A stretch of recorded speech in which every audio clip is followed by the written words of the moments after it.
ครอบครัวก็ใส่สบายดีท่านผู้ชมพ่อๆกับข้าพเจ้าขมูลอากาศใส่คนเก่าคนเดิมพบพ่อกันตอนเช้าท่านผู้ชมขึ้นหอดสวนผักไปหาเต่ากี้ท่านผู้ชม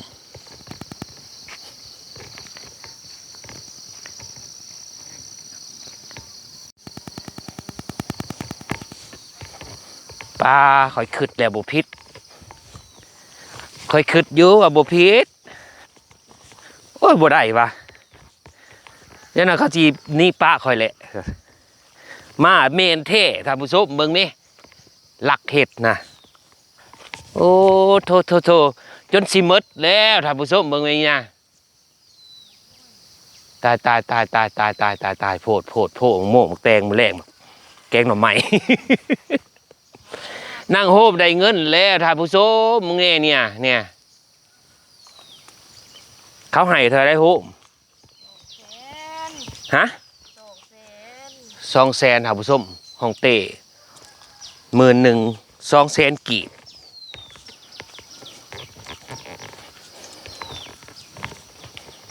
มันโบสูงพาไปไหนนะที่ให้ได้11,200กับบ่น้องโฮมบะกายเลยเฮ้ยกายแล้ว กายเลยเฮ้ยอันน่ะเซนเศร้าการ200เนาะ300ปลายว่าพี่ท่านผู้ชม300ปลายบาทข่าวดีนะโฮมอ้าวน้ำคือว่าไล่จอกอยู่เฮ้ยลืมหมอดบ่ลืมอัดว่าววะน้ำไหลแสดงว่ามันบ่นิ่งบ่ตีงนี่ถือว่าอายุมันเนาะโฮมเนาะเฮาใส่ฝุ่นมันก็บ่ขึ้นใส่ปุ๋ยก็บ่ขึ้นแล้วแม่นแล้วเนาะว่ากินอันมันจะได้ก่อนมันเบิดเสื้อนั่นเนี่ยยังเบิดเสื้อฝนตอนนั้นเด้แล้วงามได้ท่านผู้ชมมึงแม่เอาออกเลยได้จักหมื่นแล้วโฮมตัดมื้อน่ะ70,000 17,000แล้วท่านผู้ชมเอาไปแล้วพุ่นน่ะ17,000มื้อนี้เอาออกอีกจักหมื่นนี่ตัวนี้นี่อยากว่าอยากจัด15บ่17คือเก่าผู้ใดวะโตน่ะงามเนาะสิลงไปตัดต้นนี้เป็นตัวส่วนใหม่เด้อท่านผู้ชมแต่ว่าโตลงทำงวดทำอิฐเพราะว่าฝนมันยังบ่ทันอันนั้นปานใดหั่นนะน้ำฝนมันบ่ทันแห้งมันก็เลยว่าพักบ่อยากเติบโตปานใดโตหลุมท่านผู้ชมพูนทางเบื้องหลังข้าพเจ้าตอนนั้นนะโป๊ดโทต้นน่ะโคตรงามเลย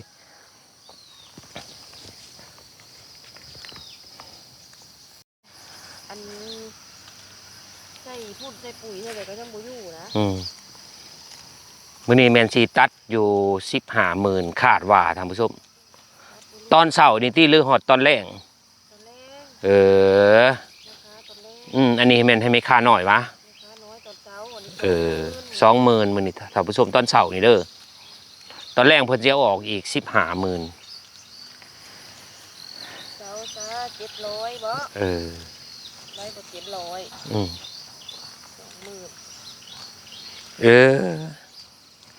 เอาหอดพันไหมเฮ้ยเอาหอดพันเลยแรงละพันห้องเปก็เอาออกอีกวะนี่ปู้บัดเพิ่นมาเนาะพี่ลึกอยากให้มีนั่นนี่ตลอดดิขายมันมีจักเดือนนึงเนาะขายคู่มือปู้เฮือนนี่แล้วก็มองเลยเฮ้ยแล้วเฮือนก็มองโลดได้มีโปรโมชั่นนั่นขายพักได้บ่อัน2-3มื้อเบิดบาทนึงเพื่อนสิได้ขายใหม่บาทนี้เด้อยาวได้บ่มุ้ยเนี่ย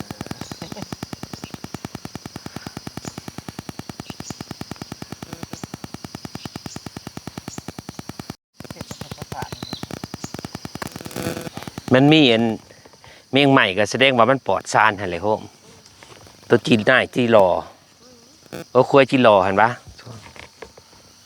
ทางนี้ยัดปวดสารดูทางอันนั้นบ่ทันนะลำไรน้ำมันบ่ทันช่วงบุ่งพักเต้มันคุ้มเด้เนาะลกผักบุ้งน้อย คุ้มทั้งนั้นก็คุ้มทั้งนี้ผัดหวานแนวคนสองคนเนาะเฮ้ยเว้าแล้วก็ดี บ่งพักแน่คายพักแน่ อืม ถ้าโบไว้ที่เขา พุดไว้ก็บ่เป็น คันบานเฮาจ้างก็จะบงแล้วเฮาจ้างก็ตัดไว้อยู่เนาะ เออ แต่ว่าพัดเฮาสิบ่ได้เงินติ หา อืม จ้างพุดนี้บ่มีนะ หนึ่งบ่ได้เงินสองมาเฮ็ดงานบ่มี ในงานบ่มี จักเกี่ยวข้าวอีกเนาะ เขาโคมเกี่ยวข้าวเกี่ยวหยัง เกี่ยวข้าวอีกวันนี้หลายสวนอีกพักบ่แม่นเฮ็ดได้แต่สวนเดียวเนาะหมดบ้านลาดคุ้ยบักหลายๆสวน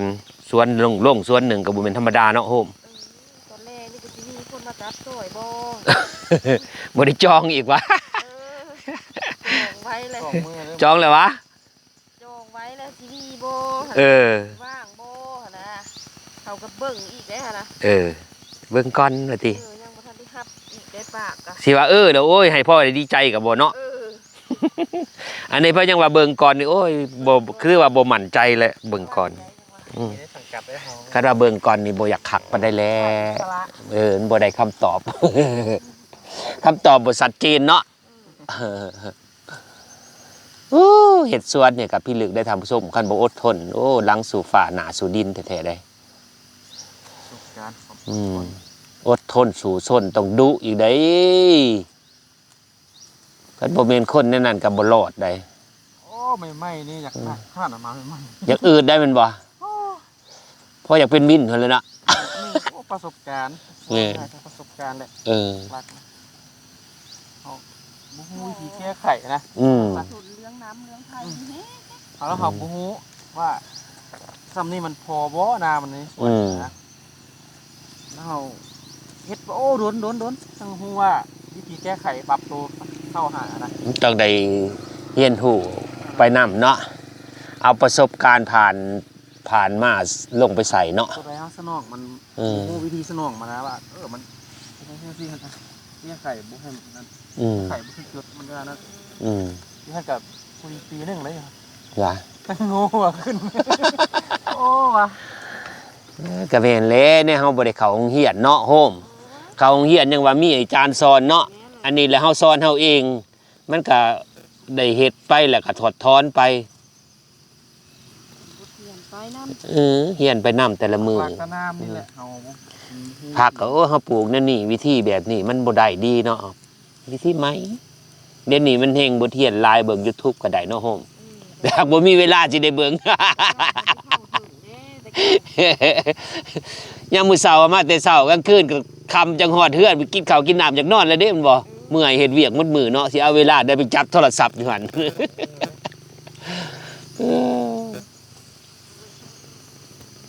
20,000เนาะพาท่านผู้ชมไปเบิ่งพักตัวนั้นก่อนไปเบิ่งท่านผู้ชมความมันงาม เบิ่งพูนท่านผู้ชมสวดจูนพูนอยู่นี่โอ้เถอะหลายได้จนหอดพูนได้ท่านผู้ชมบ่แม่นหน่อยๆได้เบิ่งเอานี่นะเบิ่งความมันงามนะ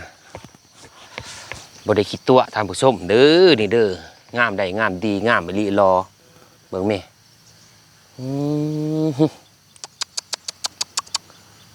ทุกนานท่านผู้ชมเอ้ยคือกันเบิ่งแม่น้ำหมอกกำลังอันนั้นมันตอบแสงเด้อสิเอาแบบนี้ให้ท่านผู้ชมเบิ่งนี่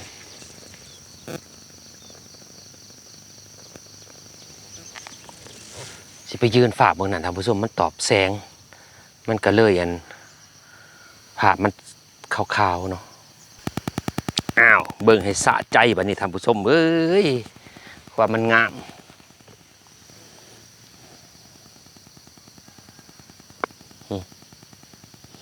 น้ำหมอกยังกล้ามอยู่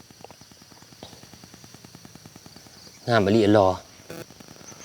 ผมเป็นข้าพเจ้าตังเบาเด้โอ้เธอของเตะเงินล้านแท้นี่นะเบิ่งทางลังข้าพเจ้านำอีกเด้อท่านผู้ชม